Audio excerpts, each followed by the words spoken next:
I'm going to call Senator Patterson, who's been waiting very patiently. Senator Patterson. Thank you, Madam President. My question is to the Minister representing the Minister for Home Affairs, Senator Watt. Senator Watt, I listened very carefully to your 2-minute statement just before question time, and it is not clear from me what you have said and what the Minister for Immigration has said today, whether or not the government will be releasing any of the other 92 people affected by this decision before or after the High Court has handed down the reasons for its decision. Which is it, what you told the Senate yesterday, which is that no one else will be released until the High Court has handed down its decision, or what the Minister for Immigration said today, which is the government will now begin the process of releasing those other 92 people? Thank you, Senator Patterson. Minister Watt. Thank you, President, and thank you, Senator Patterson. In fact, thank you, Senator Patterson, for giving me the opportunity to correct the misrepresentation of my remarks yesterday in question time that you've engaged in. I was very clear, and I invite anyone to have a look at the Hansard of yesterday's question time to see what I actually said on this matter, rather than how Senator Patterson has chosen to twist my words in the media today. And again, I refer Senator Patterson to the statement that I made just prior to question time, so that everyone was in a position to understand the latest developments on this significant decision. It is obviously a significant decision, and as I said in my 2-minute statement, all Australian governments are bound by decisions of the High Court. The decision was only handed down a couple of days ago, and we have been acting quickly to interpret that decision, bearing in mind that reasons for the decision have not yet been provided by the High Court. But I refer, in broader answer to Senator Patterson's question, he seems to be aware that Minister Giles issued a statement early this morning providing a further update on this matter, and I'll read it to the chamber. The government notes the High Court ruling on November the 8th in NZYQ against the Minister for Immigration. We are considering the implications of the judgment carefully and will continue to work with authorities to ensure community safety is upheld. The plaintiff has been released as ordered by the High Court. Other impacted individuals will be released, and any visas granted to those individuals will be subject to appropriate conditions, and that is what is occurring. Any further statements or any further announcements about releases will obviously be made in due course.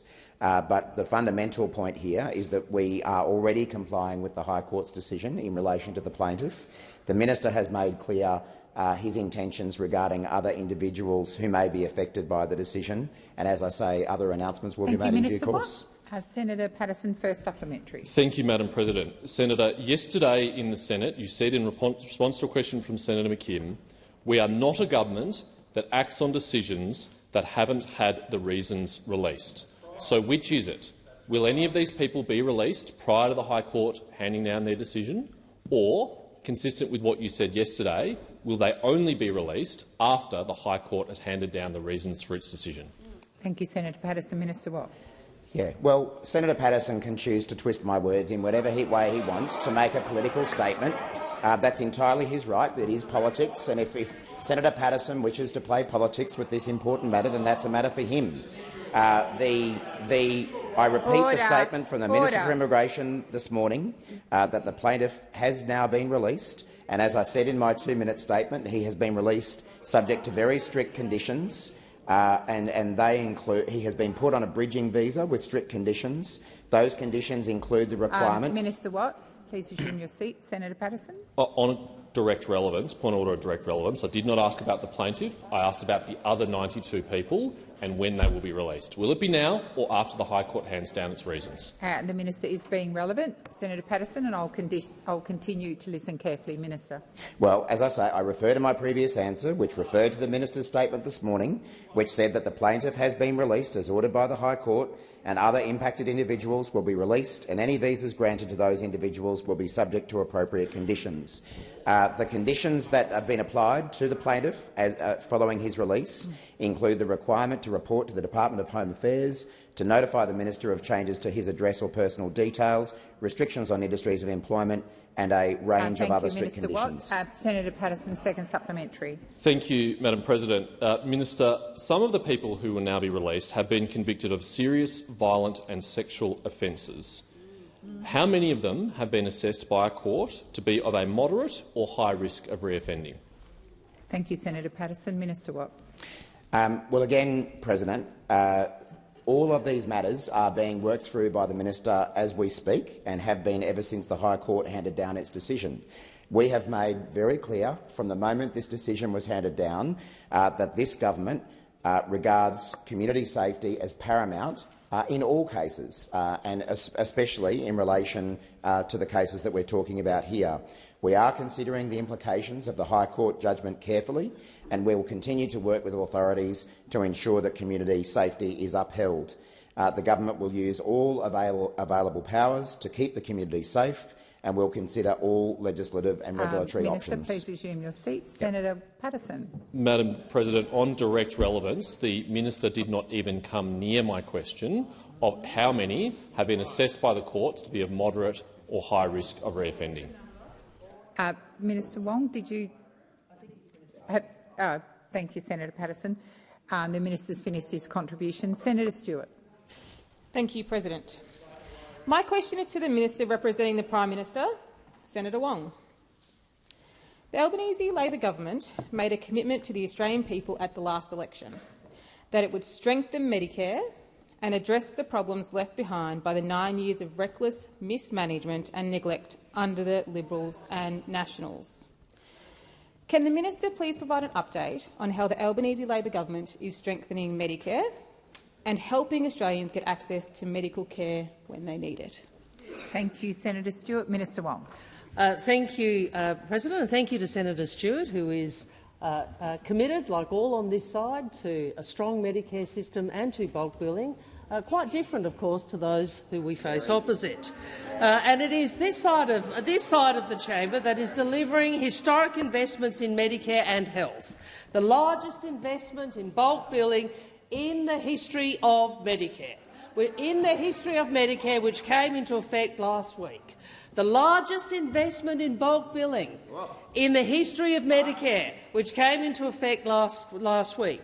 The rollout of urgent care clinics, which are a bulk-billed walk-in service 7 days a week for extended hours, and making medicines cheaper, cutting the cost of PBS medicines for all Australians and supporting medical staff. And what we know from history, what we know from form, what we know from values, is that it is only Labor which can be trusted to protect Medicare.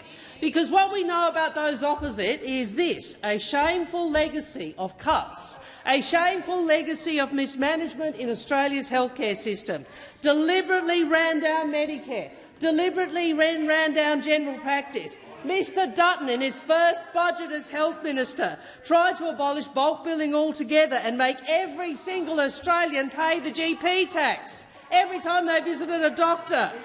And when we blocked that infamous GP tax in this chamber, Mr Dutton started a 6-year freeze to Medicare rebates. Senator Davey. It's unsurprising that they want to interject. 6-year freeze to Medicare rebates. Remember that any time they come in here and complain about healthcare, their shameful record ripping billions out of general practice, making it harder and more expensive to see Senator a doctor. Wong. Senator Stewart's first supplementary. Thank you, President, and I thank the Minister for that response and for outlining the appalling work of those opposite and the exceptional work of the Albanese Labor government has done to strengthen Medicare. I have seen a number of urgent care clinics open in the recent weeks. Can the Senator please provide an update on urgent care clinics? Minister Wong. Thank you, Senator Stewart. Well, we know that when we came to government it had never been harder or more expensive to see a GP. We know that bulk billing was in sharp decline after a 6-year freeze to Medicare rebates and 9 years of cuts and neglect. So in addition to the $6.1 billion to strengthen Medicare and make it see a doctor, we of course are also ensuring more broadly the system is improved. And we have seen the Albanese government's Medicare urgent care clinics opening around the country, making it easier for Australians to see a doctor. We had just recently a second urgent care clinic open in Marion, in my home state of South Australia in Adelaide. Senator Birmingham and Senator Ruston, you should go down and have a look. It'll help patients get help faster and ease pressure on the nearby Flinders Medical Centre, where about 30% of presentations are for non-urgent or semi-urgent care. As Stephen Duckett said, the legacy left by Liberal health ministers— I'll have to come back to this Thank you, Minister. Senator Stewart. Thank you, President. I note the minister mentioned changes to bulk billing which came into effect last week and will improve the lives of 5 million children and their families and 7 million pensioners and other concession card holders.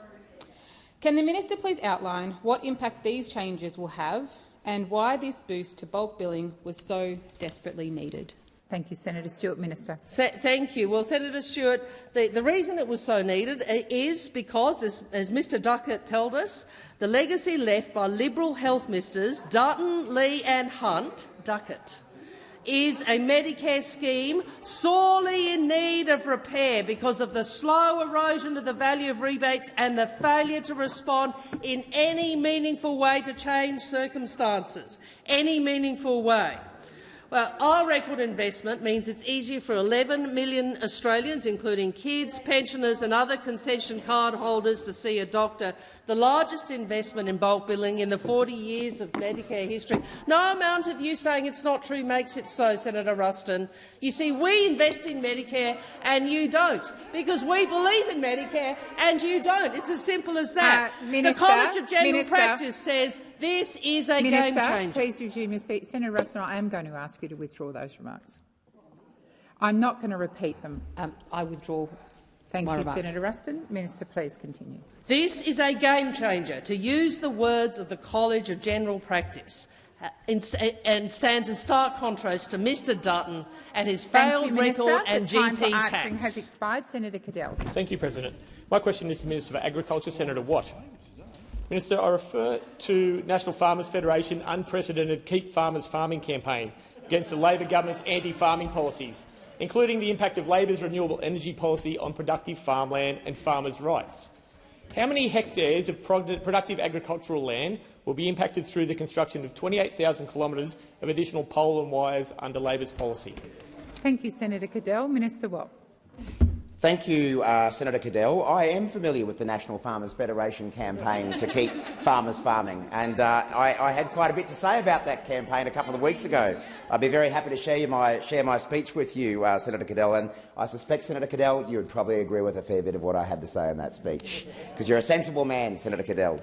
Unlike your colleagues, but credit where credit's due, Senator Cadell. And you shine a light that the rest of the National Party could follow. I promise to address your question, but what I will say also is that in the speech that I gave the National Farmers Federation conference, I made the point that while, of course, every peak lobby group will always find points of disagreement with the government of the day, and we certainly remember that Mr Littleproud, the now Nationals leader, used to call the National Farmers Federation ignorant. What was the other? Sideline critics. So, you know, there's a history of governments not getting along with the NFF at all times, but this government has delivered on so much of what the NFF has asked for. Sustainable biosecurity funding. Senator Farrell, you might know a little bit about restoration of trade with China, which has delivered $6 billion of exports of agriculture to China, just as the NFF called for and every farmer in Australia was calling for, and that's not to mention the other markets we've opened as well. But, Senator Cadell, you do raise a serious issue, and that is the competition for land and indeed sea that we do see between different uses, agriculture, fisheries industries and renewable energy. And our government, unlike the former government, is taking these issues seriously and is trying to build a framework that allows for the coexistence of these industries going forward. Now, we know, and Senator Cadell, you've highlighted examples where particular energy companies haven't done the right thing when it comes to consultation with landholders, and that's exactly why we have a review of consultation processes underway at the moment. Thank you, Minister. Senator Cadell, first supplementary. Thank you, President. Minister for Climate Change and Energy stated in September last year that Australia will need to install 22,000 solar panels every day and 40 wind turbines every month by 2030 to reach the 22% renewable target. how many hectares of productive agricultural land will be impacted by constructing those solar panels and wind turbines? Thank you, Senator Cadell. Minister. Thank you, Senator Cadell. I think you wouldn't expect me to have that level of detail to hand, but we know. You okay there? You're going to blow a foo-foo valve, Senator Canavan. We could get you a new foo-foo valve for the renewable energy, Senator a renewable foo-foo valve, maybe. Senator Watt, direct your comments to the chair. Order. Order. Senator Canavan. Minister, please continue and direct your answer to the chair. Thank you, President. But we certainly acknowledge that renewable energy infrastructure will impact on a significant amount of land within Australia, and that is to generate the kind of clean, cheaper energy that our country needs, including our farmers.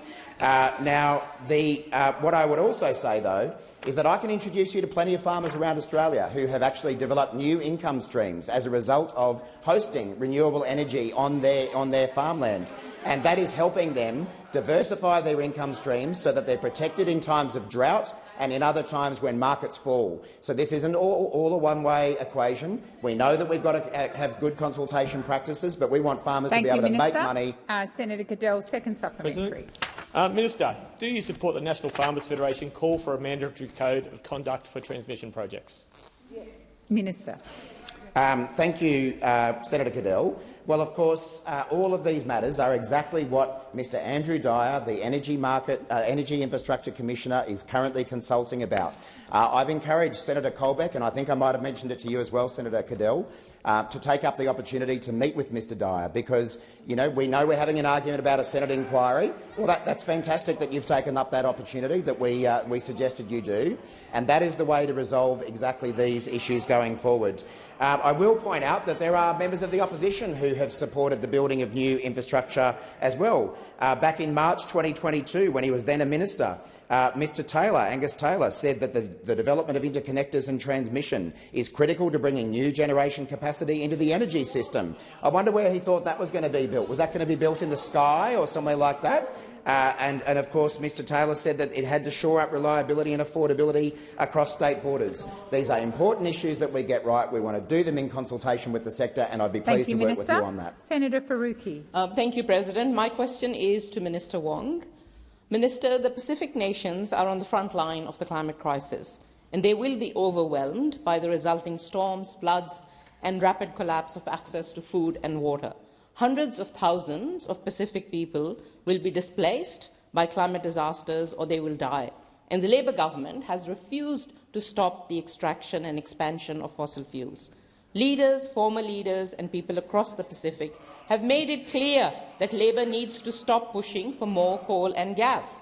And yet the Prime Minister has fronted up to the Pacific Islands Forum with more coal and gas. No amount of money to the Pacific will repair the damage of Australia's Labour government's climate bombs like Beetaloo, Pilliga-Narrabri and the Burrup hubs.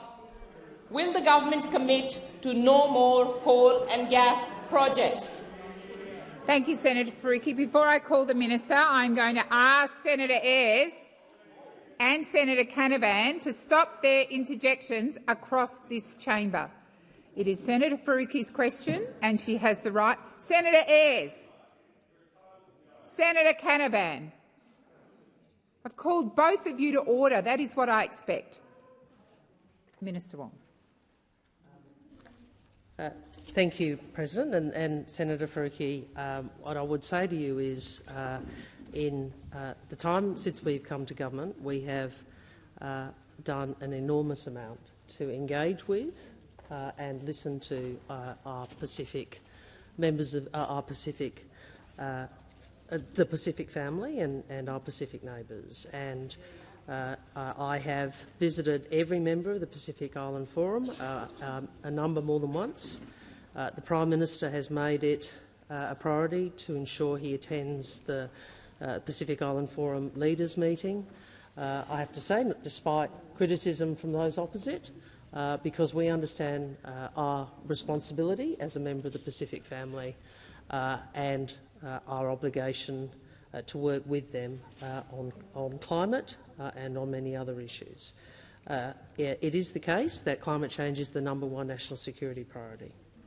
But what I would say to you is it's an unfortunate domestic political angle to suggest that somehow we go to the Pacific Island Forum with anything less than an understanding of what is being sought, an understanding of how important climate change is to us, but also particularly to the Pacific Island nations who are vulnerable, and an understanding of what we as a government have to do to transition the Australian economy.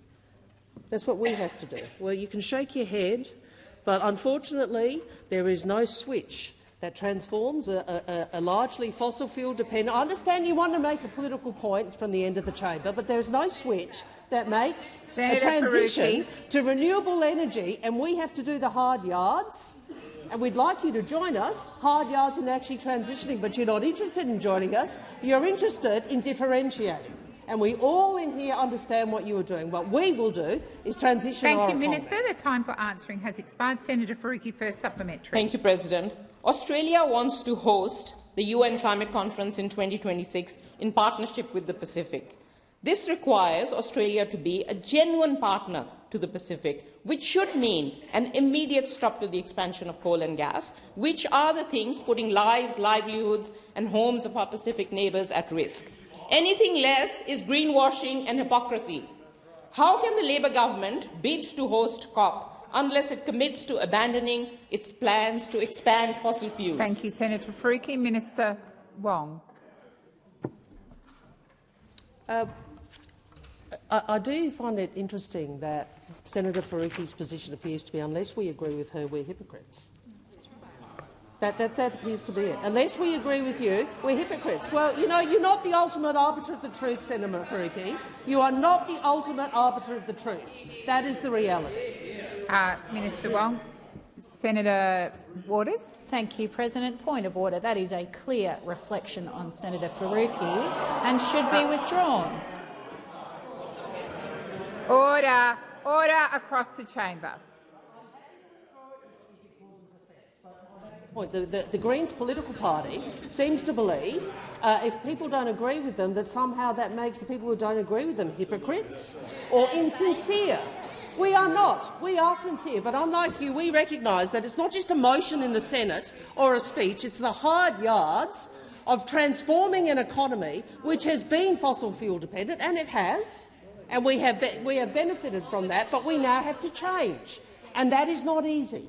And as I have explained to the many colleagues I have met with over the Pacific, we know the change that we have to require, and we are committed to it. And we are committed to it, and we are genuine. Thank you, Minister. The time for answering has expired. Senator Faruqi, second supplementary. Thank you, President. The Global North's unfettered consumption of resources and addiction to fossil fuels has caused immense damage to the Global South. It's been a year since the Loss and Damage Fund was agreed to by countries, including Australia.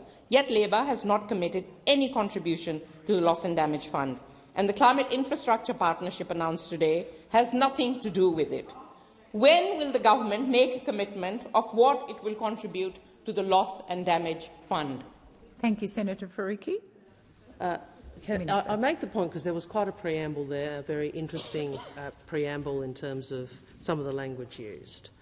I would make the point that I have made for years on this issue, which is as long as people are pointing their finger at other countries rather than taking action themselves, and as long as the climate negotiations bifurcate around that or shatter around that, then we will not get what humanity needs.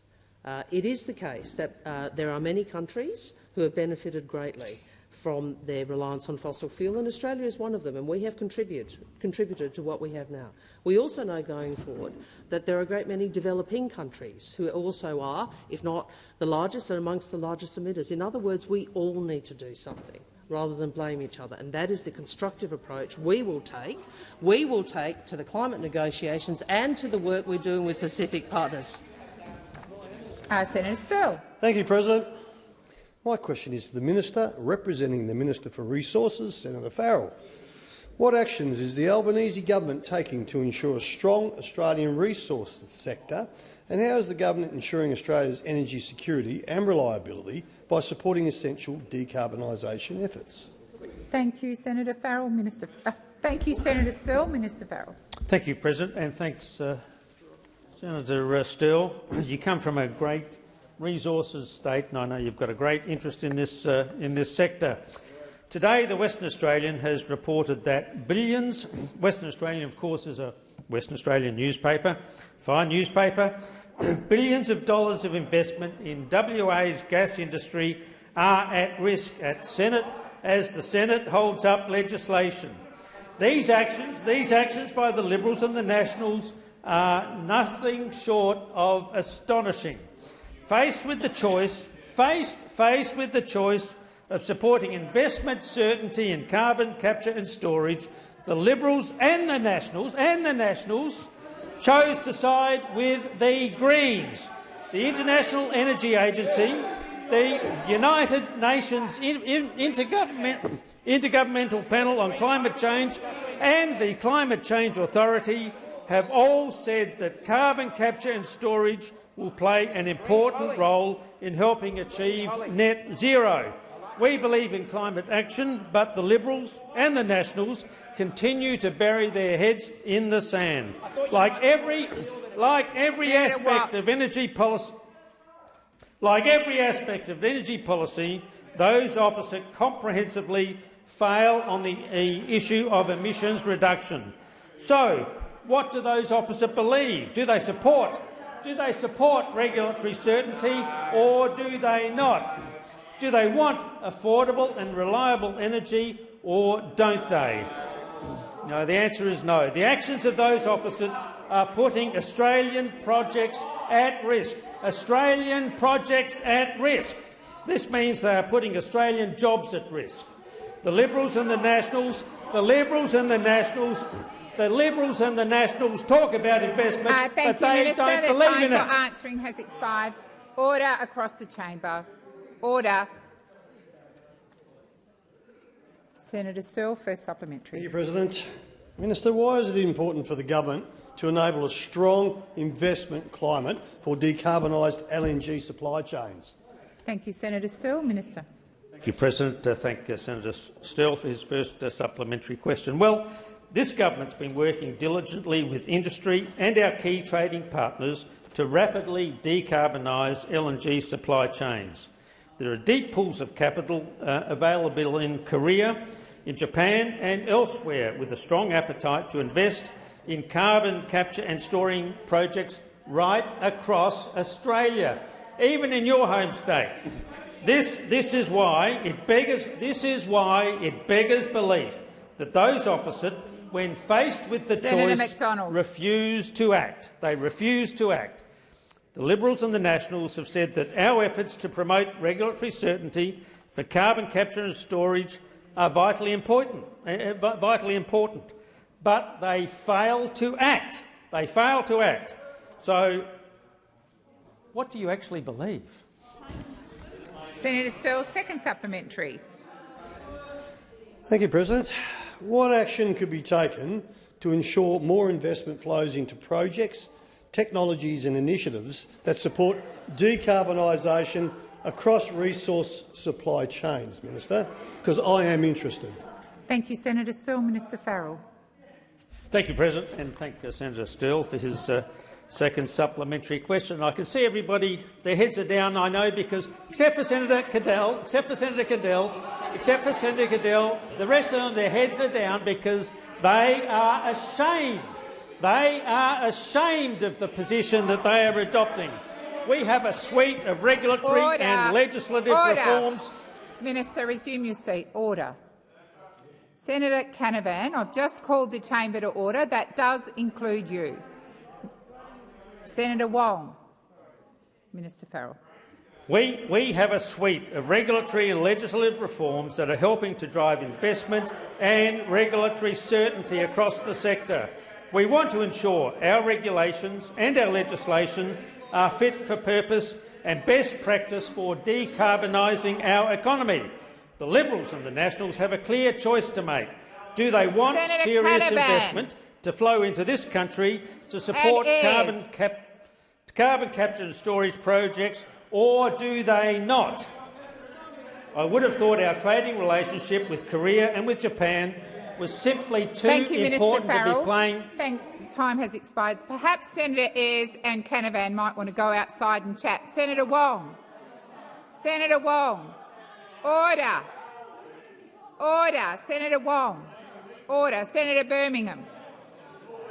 Order across the chamber. Senator Roberts. Thank you, President. My question is to the Minister representing the Minister for Immigration, Citizenship and Multicultural Affairs, Senator Watt. Does the government control the level of immigration into Australia? Thank you, Senator Roberts. Minister Watt. Thank you, Senator Roberts. I note your interest all week in these matters of migration, and the short answer is that under governments of all persuasions, including those who are having a little chuckle over there at the moment, under governments of both persuasions, the immigration program in Australia is demand-driven. So that has been the case under this government and the former government as well. Minister Watt, please resume your seat. Senator Roberts. Point of order, President, because it was a very simple, short question, needs a yes or no answer. That's it. The minister is being relevant, Senator Roberts. I'll presume you've finished your answer, Minister Watt. So, as I say, yeah, it's actually quite normal for ministers who represent others to look at their notes. Senator Canavan, we can't all be the genius that you are.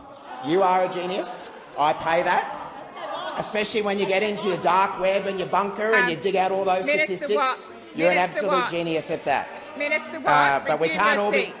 Minister Watt, resume your seat. Order. Order. Order across the chamber, but particularly on my left. Senator Ayres, you have a lot to say this afternoon. This is question time.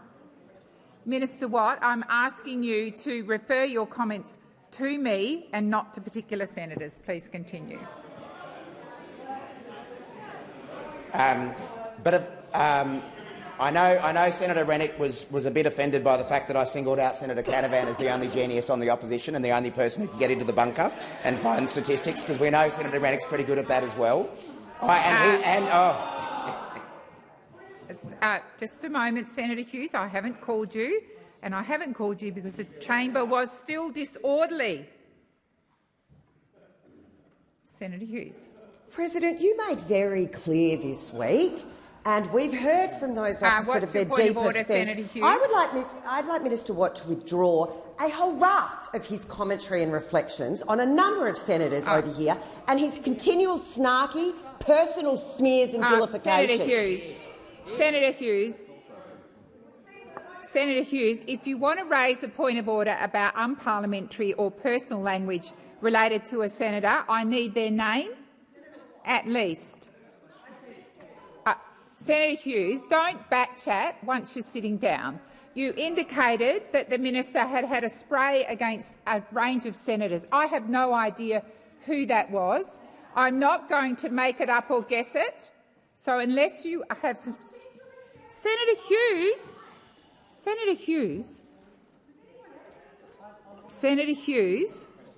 it's not... You've raised the point of order. You haven't named a particular senator.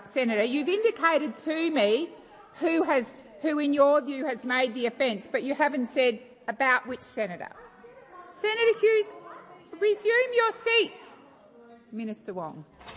Thank you. I think the difficulty through you, President, is it was a generalised proposition that the senator was making. If there is a request to withdraw particular language that has just been said, right? Then you know, if that is the request, I'm sure that the minister. Oh, okay. I'm just saying that if a generalised proposition is a difficult one to respond to, if there is a request to, I'm trying to assist here. I'm really Senator Birmingham. I'm sorry. I thought you had finished, Senator Wong. Thank you. I was just waiting. The proposition.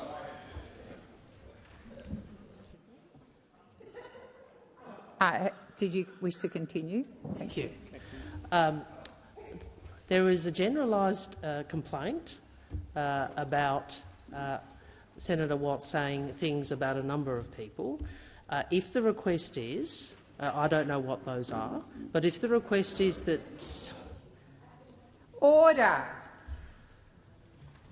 If the request is that Senator Watt withdraw a particular language that's just been used— I'm sorry? Senator Scarr, Senator Scarr, no interjections. All I'm saying, if there's a request to recall— wow. Senator Hughes. I'm really trying. If there is a— If there is a request to withdraw particular language now, I would ask the President to call the Minister. Senator Birmingham. Thank you, President. President, I do just want to pick up on one part of your ruling there, which was to suggest it was necessary for the senator to name a particular senator who had been impugned. Odgers does make it clear that it is possible for groups of senators to be impugned or to have improper motives attributed to them by a senator, and that is also against standing orders. That's correct. It also, President, as you're well aware, it's not necessary always for a senator to make a point of order, and in the spirit of this week it would be helpful for strong proactive intervention if senators cannot restrain themselves to actually ask them immediately to withdraw. Preferably, they would restrain themselves, Senator Watt. Just a moment. I haven't called you Senator Watt. I am going to respond to those points of order. I am not in the chamber all the time. That's the point that I made in the statement to the chamber yesterday. It is very difficult for me to ask a senator to withdraw when I don't know where that language has landed. I take your point, Senator Birmingham, that a slur can be made against a group of senators. That's not what Senator Hughes was implying. She indicated that my understanding of what was indicated was that the minister had made, in Senator Hughes's view, a number of comments to senators throughout the week, not to a group of senators. However, I know that Senator Watt is always willing to own his behaviour, and I will, as Senator Watt, for the benefit of those interjections, a number of you are always willing, on both sides of the chamber, to withdraw. Some of you are not, but most of you are. So I am going to invite Senator Watt, if he thinks he has offended senators this week, to make a general withdrawal without making any comment to comments that you may or may not have uttered. I make a general withdrawal. Thank you. I should continue. So thank you. So, Senator Roberts, the government does have a range of controls in place around the numbers of migrants coming into Australia, the categories of those migrants, whether they be international students or tourists, humanitarians, skilled workers. So the government does have a range of controls around the numbers and types of migrants who come into Australia. I think I know where you're going with this, Senator Roberts, because you have followed these issues all week, and I point out that we haven't really seen a lot of consistency from the opposition on matters of migration either, because what we do know is that, for instance, the now immigration spokesperson, the member for Wannon, when he was in government, he was saying things like, well, we need to get our international students back, we need to get our working holiday visa visa holders back. Please resume your seat. Senator Roberts. Point of order. That's not relevant to what I asked. Well, I'm sorry. I'll bring you back to the question. Minister Watt, you've finished. Senator Roberts, first supplementary. Thank you. On the 15th of May, Treasurer Jim Chalmers told Australia that the level of net overseas migration is, quote, not something the government determines. Minister, is that a lie, given your government issues the visas and decides who comes to this country? Why are you letting immigration spiral out of control while hundreds of thousands of Australians are homeless? Senator Roberts, I am going to ask you to rephrase that question. Minister, is that misinformation, given your government issues the visas and decides who comes to this country? Why are you letting immigration spiral out of control while hundreds of thousands of Australians are homeless? Thank you very much, Senator Roberts. Minister Watt. Thank you, President. Well, no, I reject the suggestion that the Treasurer has misrepresented the facts on this issue. It is a really important issue that Australia is dealing with at the moment. But, Senator Roberts, in answer to similar questions from you over the course of the week, I've pointed out a number of steps the government has taken to fix the fundamentally broken migration system that we inherited from the opposition, and in particular from the now Leader of the Opposition, Mr Dutton, who of course oversaw the migration system as the Minister for Home Affairs for a number of years. We've already scaled back the pandemic event visa. We're taking action about the working hours for international students, which has been a real draw card for international students coming to Australia. We've made all sorts of improvements to Home Affairs in terms of its processing of visa applications. And of course, when it comes to housing, as I've pointed out to you already, Senator Roberts, you and your colleagues had an opportunity to vote for more housing. You chose to vote against it. Thank you, Minister. Senator Roberts, second supplementary. Thank you. How many net overseas immigrants will arrive in Australia this financial year? Thank you, Senator Roberts. Minister. Well, Senator Roberts, again, I know that we've addressed this issue in previous answers, both in this chamber and in estimates, and the issues around the numbers of net overseas migrants is actually a matter that's handled by the Treasury. But I've already acknowledged in previous answers on these questions that post-COVID, when we had a couple of years of pretty much zero migration to Australia, it was always inevitable that there was going to be an increase in that migration as we had tourists coming back, as we had working holiday visa makers coming back, as we had skilled migrants coming back into the country. And that is exactly one of the reasons why our government is trying to fix the broken migration system that we inherited and trying to build more homes despite your opposition and that of the coalition. Minister Watt. Senator Roberts. Point of order. I asked a question. How many net immigration this year? I think the Minister explained it. It is a question that should be directed to Treasury, and the Minister is answering it in his capacity. I'll ask him if he's concluded. You've finished? Thank you. Senator Rennick. My question is to the Minister representing the Treasurer, Senator Farrell.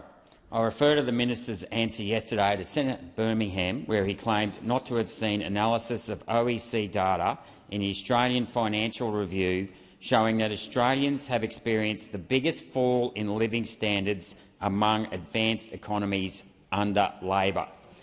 Has the Minister since read the analysis, and can the Minister name a single advanced economy where real household incomes have fallen as much as Australia? Thank you, Senator Rennick. Minister. Thank you, President, and thank Senator Rennick for his question. I perhaps should have mentioned this yesterday in my answer, Senator Rennick, that of course one thing we know about the OECD is that it's now led by former leader in this place, former Senator Matthias Cormann, and my recollection of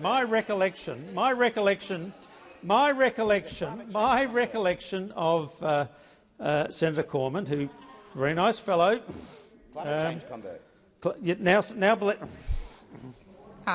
Thank you, Minister. Senator Rennick.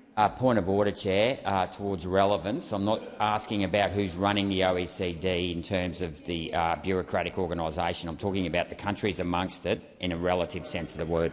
Thank you, Senator Rennick. I'll draw the Minister back to the question. Minister. Thank you, President. But look, it is worth noting that, of course, when he was, I think it was in the finance portfolio. Minister Farrell, I draw you back to the question. Anyway, Minister. I've made my point, I suppose. After a decade of deliberate stagnation under the Liberals and Nationals, wages are growing at their fastest rate in about a decade. And while inflation does remain higher than we'd like, and of course we know why that is, because of the incompetent management of the economy by the former government, it has moderated from its annual peak in December quarter 2022 and its quarterly peak under the coalition in the March quarter Minister Farrell, of 2020. please resume your seat. Senator Rennick. Point of order on relevance, Chair. I actually asked had the minister read the analysis and if there was a country whose real household income had fallen as much as Australia. I believe the minister is being relevant, but I will continue to listen carefully to his answer. Thank you, President. Higher interest rates and higher inflation are putting pressure on people, and that's why our number one priority as a government is addressing inflation and the cost of living. We are rolling out $23 billion worth of cost of living relief, which is easing pressure on Australians at the same time as it helps to ease inflation in the economy. The ABS has Minister confirmed— Farrell, please resume your seat. Senator Birmingham. Thanks, President. And President, point of order on direct relevance. There were two parts to Senator Rennick's question. One was whether he has read the analysis, and the other was whether he can name a single advanced economy where real household incomes have fallen as much as Australia. I don't believe the minister has confirmed whether he's seen the analysis, because he hasn't actually referenced it at all, nor has he identified whether he can name any country where people have been left as worse off over the last year as Australia. Thank you, Senator Birmingham. The question also referred to the OECD, to which the minister has responded, but I will remind him of your question, Minister. And they didn't, with due respect, President, they didn't like my comments on the leadership of the OECD. But can I say this? We face thank you, Minister. The time for answering has expired. Senator Rennick, first supplementary. The analysis of OECD data in the Australian Financial Review shows that Australians have experienced the biggest fall in living standards among advanced economies under Labor. Does the minister think it is acceptable for Australian real household incomes to have fallen faster than any other advanced economy? Thank you, Senator Rennick. Minister Farrell. No. Senator Rennick, second supplementary. Australia's inflation rate is growing faster than 15 members of the G20. And ABS data shows that domestic inflation is growing faster than trade-exposed inflation.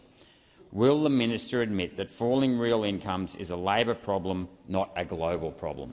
Thank you, Senator Rennick. Minister Farrell.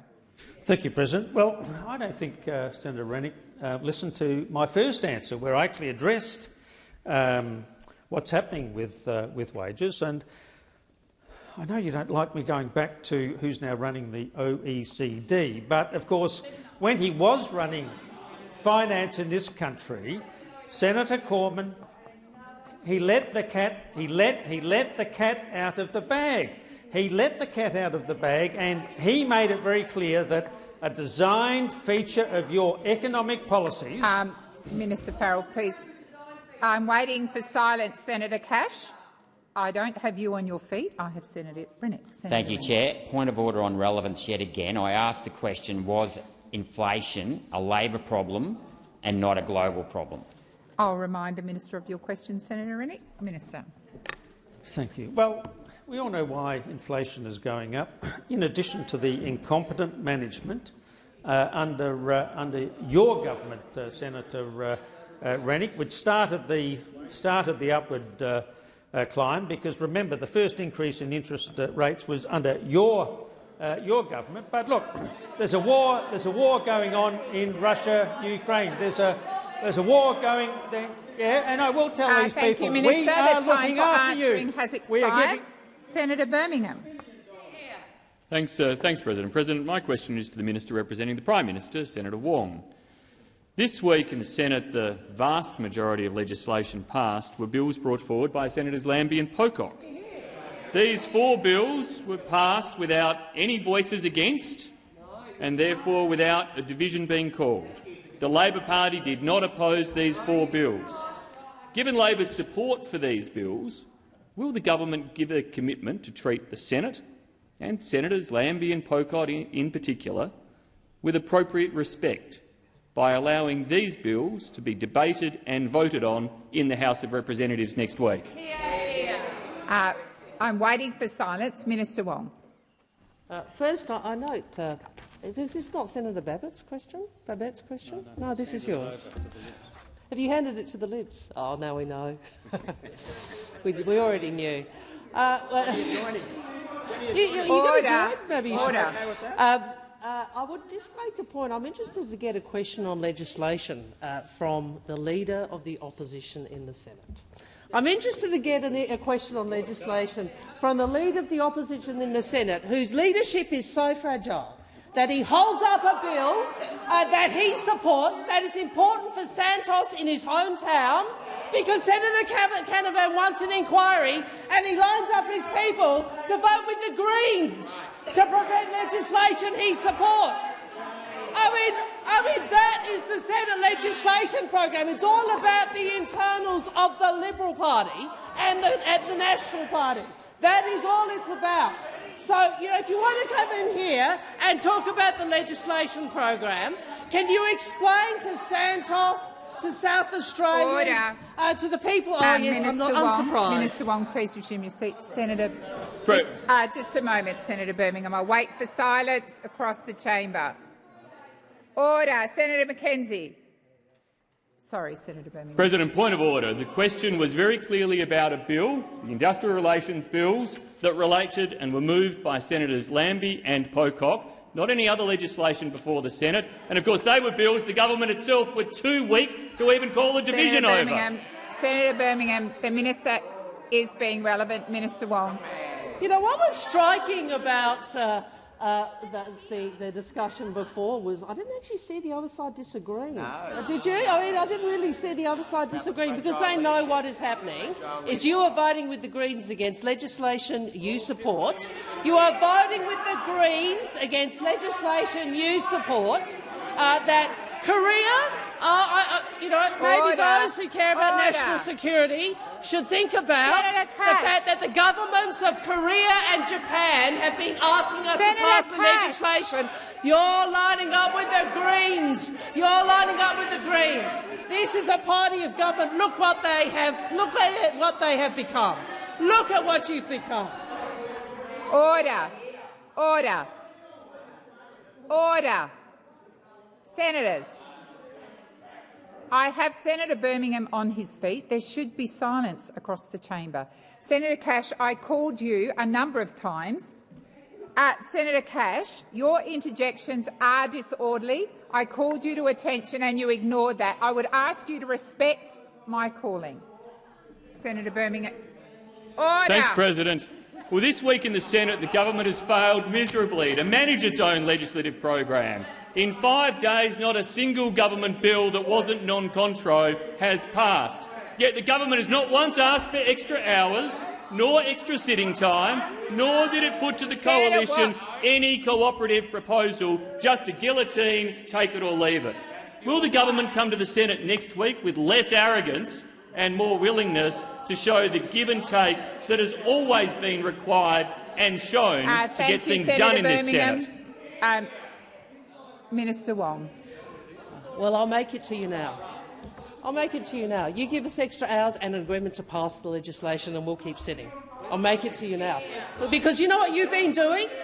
You said no to Santos. You've said no to Woodside. Senator Hume. You said no. You've said no to Intex. You've said no to Minister Wong. You've said no to Korea. You've said no to Japan. And you've said yes to Minister Wong, please resume your seat. Senators. Senator McKim. Order. Senator Patterson.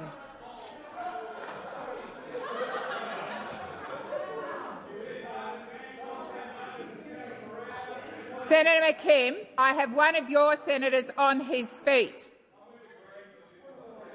I know, Senator Wilson, I'm waiting for the chamber. Senators, Senator Green, Senator Canavan, you have been very disorderly today. I've called you a number of times. Order. Order. Order.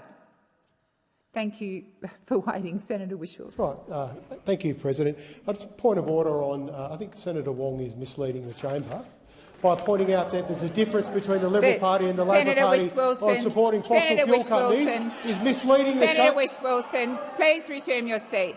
Order. Order.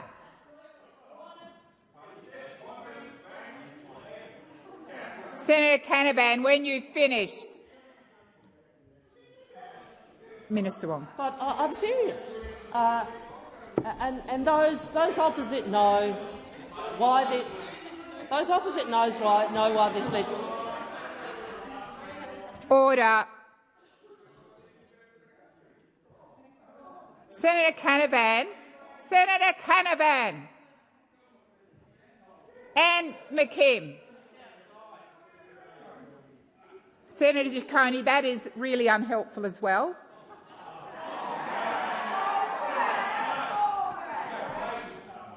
I'm waiting for order. I am appealing to senators to stop being disrespectful. If you have something to say, make a contribution at some other time, not question time. Minister Wong. The reality is this question is a pathetic attempt to cover up the fact that the Leader of the Government in the Senate and Senator Cash as Deputy Leader have teamed up with the Greens against legislation they support in order to try and get Senator Canavan an inquiry. Enough said. Just a moment, Senator Birmingham. I'll wait. Order.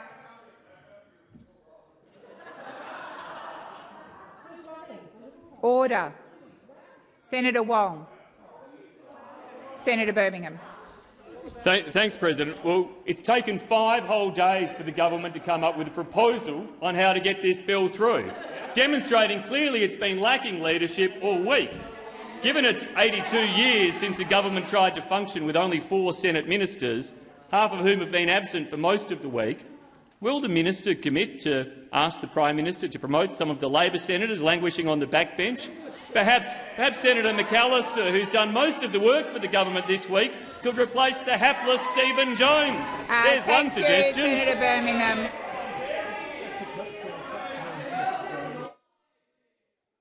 Before I call the minister, I'm going to ask you to withdraw that reflection against Minister Jones. I withdraw. Thank you, Senator Birmingham. Minister Wong. Well, what we do know, and look, I respect the position of the Australian Greens. They've had a consistent position on this legislation.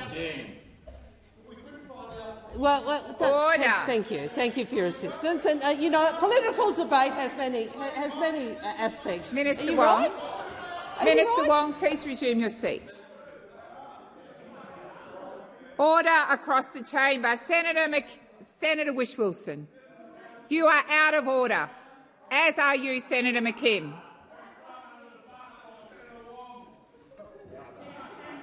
Order. Minister, please continue.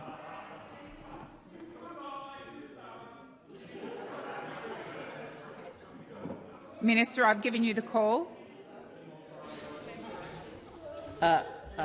What we know, I respect but disagree with the position of the Greens. They've been consistent, but I do not respect a party of government that votes against something for 5 days in the Senate, then complains about it, votes against it, votes against the. Because they want an inquiry to shore up their internals. That's not how parties of government behave.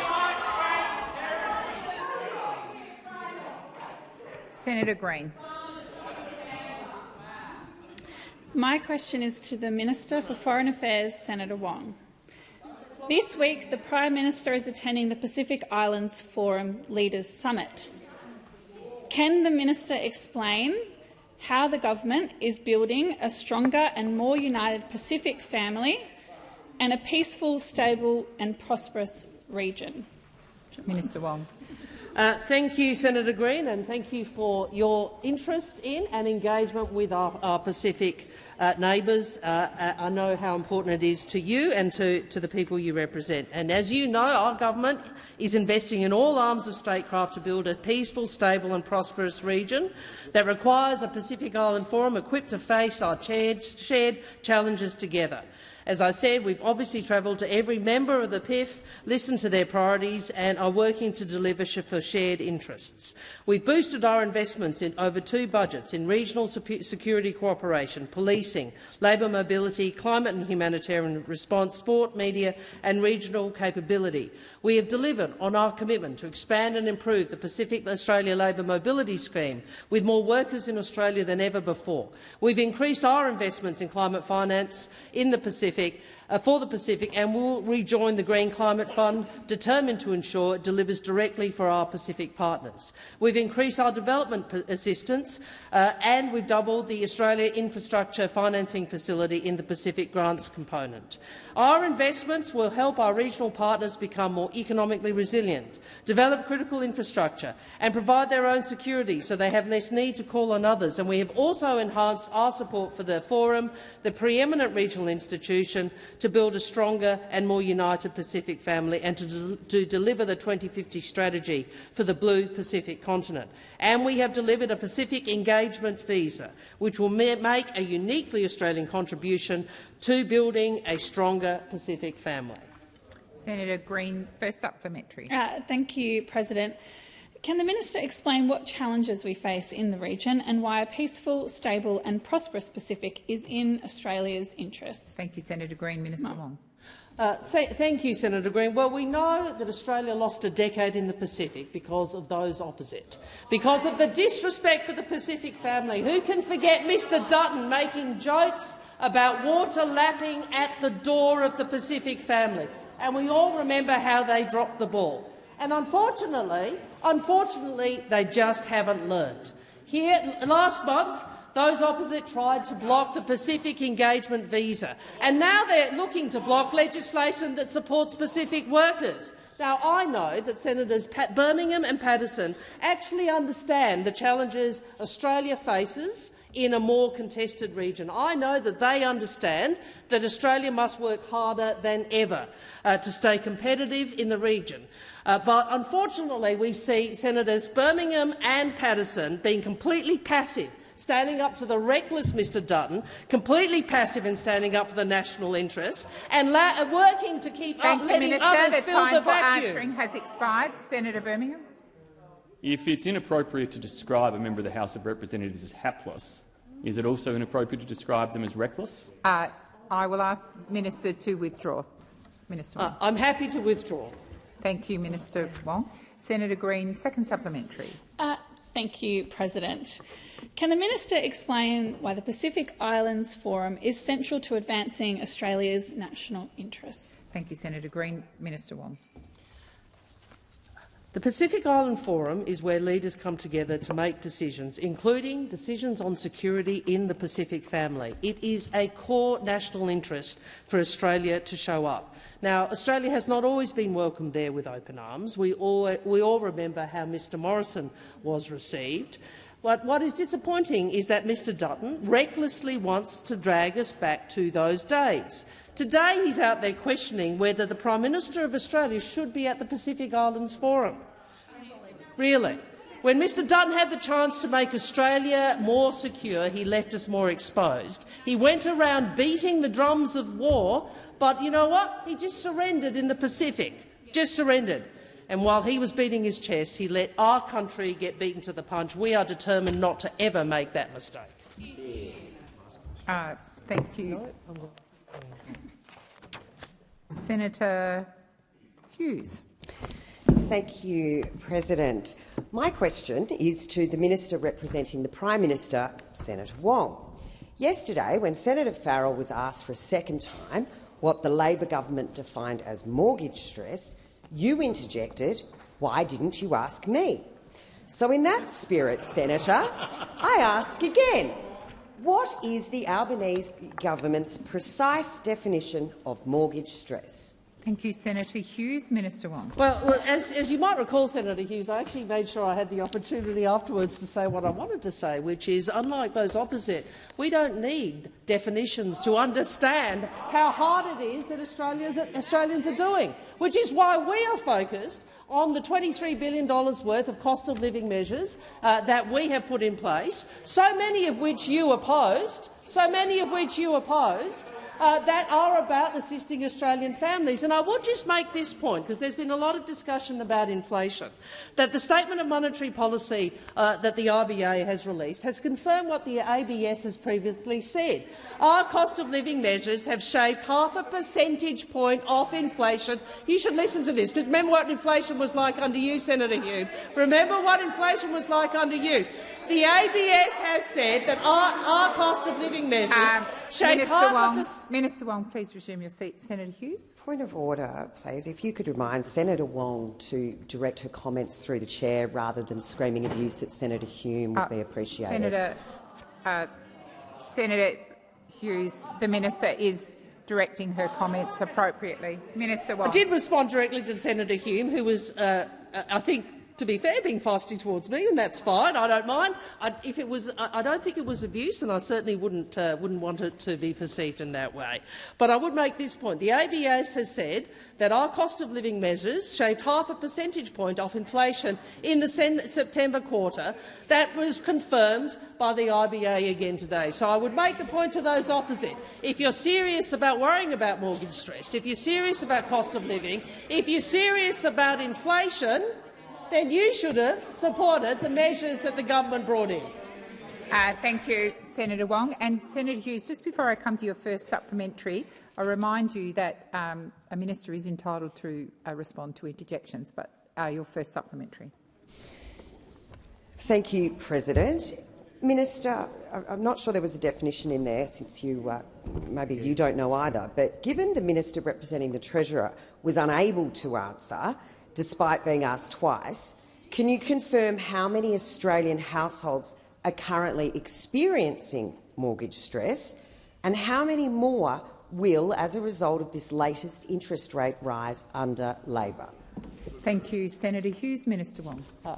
We know that Australians are struggling, and we know that households are struggling, which is why we're so focused on doing what we are able to do in terms of cost of living measures and delivering the first budget surplus in 15 years to put downward pressure on inflation. And what I would say is this: given we know from the ABS and the RBA that the government's approach has shaved 0.5% off the inflation rate in the September quarter, I would say to Senator Hughes, if you care about inflation and interest rates, maybe you should make sure those opposites support the things the government is doing. That's right. Senator Hughes, second supplementary. Because Don doesn't know, no one else can say. That's right, Senator Colbeck. So, despite the minister representing the Treasurer being asked this basic question yesterday and the day before, you still can't or won't confirm for the Senate the number of Australian families experiencing mortgage stress under your government. Will the Albanese Labor government take responsibility for its role in skyrocketing mortgage stress and apologise to those Australians? Thank you, Senator Hughes. Minister Wong. We will take responsibility as the government for doing everything we can to put downward pressure on inflation, which is why we brought into this chamber the measures to cap energy price rises, while we brought into this chamber bulk billing changes, while we brought into this chamber cheaper medicines, while we brought into this chamber a whole range of measures that you opposed. So anyone what I'd say to all Australians, we understand you are doing it tough, and we will continue to do all we can to try and ensure there is downward pressure on inflation and to assist on cost of living. But what we do know is that the Dutton opposition is the party of higher Medicare, of higher medicines, more expensive medicines, and higher energy prices. Senator Grogan. My question is to the Minister representing the Minister for Employment and Workplace Relations, Senator Watt. This week has marked 1 year since someone declared that the government's Secure Jobs Better Pay workplace relations legislation would close down Australia.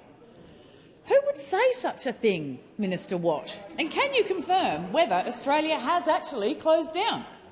Minister Watt. Well, thank you, Senator Grogan, and it is my pleasant duty to advise Senator Australians that Australia has not closed down.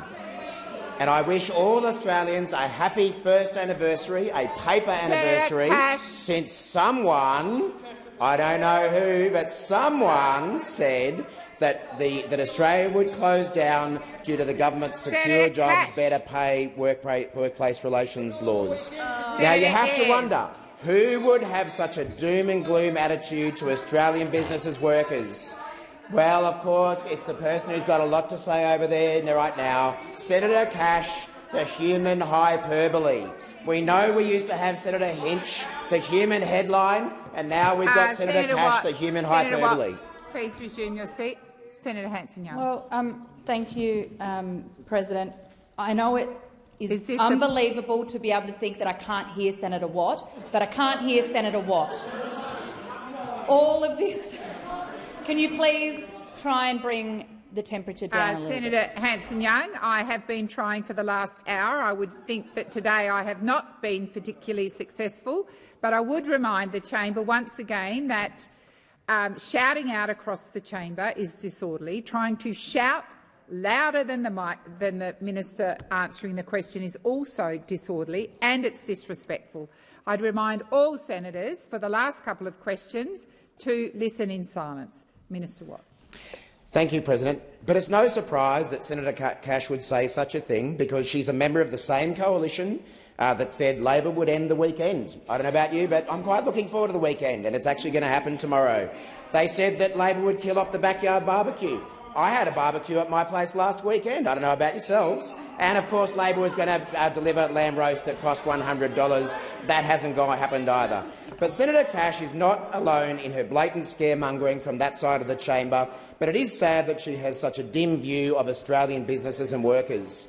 Because, as I say, 12 months on from that prophecy of doom from Senator Cash, it turns out that Australia is, in fact, still quite open. The sky hasn't fallen in, and in fact it's quite a nice spring day out there. I'd encourage you to go and experience it. But when you don't have actual policies, all you've got is hyperbole and over-egging. Now, Senator Cash is fond of saying the devil's always in the detail, so here's the detail. Unemployment under the Labor government at historic lows. Over 560,000 jobs created since the Albanese government was elected. Wages are moving again, up by an average of 3.6% compared to 2.1%. Senator Birmingham. Thanks, President. President, I seek leave to move a motion to vary the hours of the Senate. We're halfway through question times. The clerk's saying not. He's seeking leave. Birmingham, I'm sure you heard that, but I'm advised that you can't do it until Senator Grogan's series of questions has expired. Senator McKim. Senator McKim. Order. Senator Grogan, first supplementary. Thank you, President.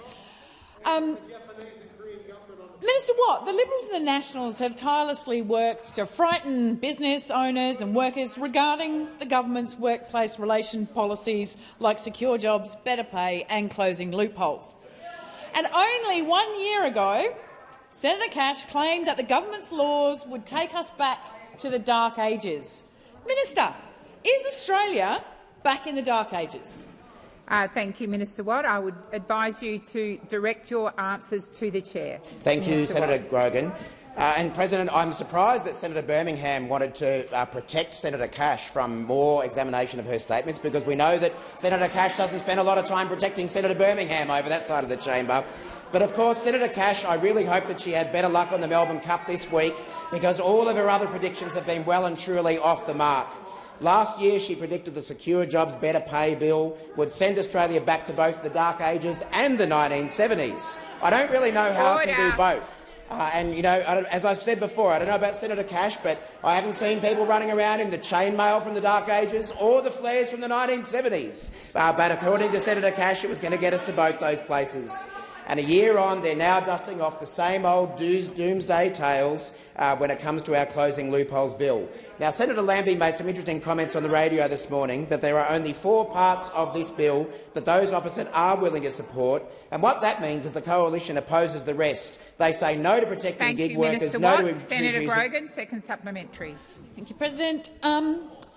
Minister Watt, why does the coalition keep making wild claims to cover for them failing to protect workers, and why is it so important for all the measures in the Closing Loopholes Bill to pass as soon as possible? Minister Watt. Thank you, Senator Grogan. Well, I mean, it's beyond me why Senator Cash and the Coalition keep making wild claims about dark ages, empty supermarket shelves, Australia closing down, ending backyard barbecues, ending weekends, ending Christmas, ending April Fool's Day. It doesn't really matter what they say. They'll always make up a new claim. But as I say, the important point here is that Senator Lambie was on the radio this morning saying that there were only four parts of the government's closing loopholes bill that the opposition was prepared to support. And what that means is that the opposition continues to oppose protecting gig workers. They say no to introducing an industrial manslaughter offence and increasing penalties. They say no to a criminal offence for an employer who deliberately steals their workers' wages. The Coalition won't even criminalise employers who deliberately steal wages from their workers. They say no to casuals having a chance of becoming permanent workers. And they say no to closing the loophole that mean the agreed pay rates in an enterprise agreement can be undercut using labour hire. Thank you, Minister. Senator Wong. Thank you.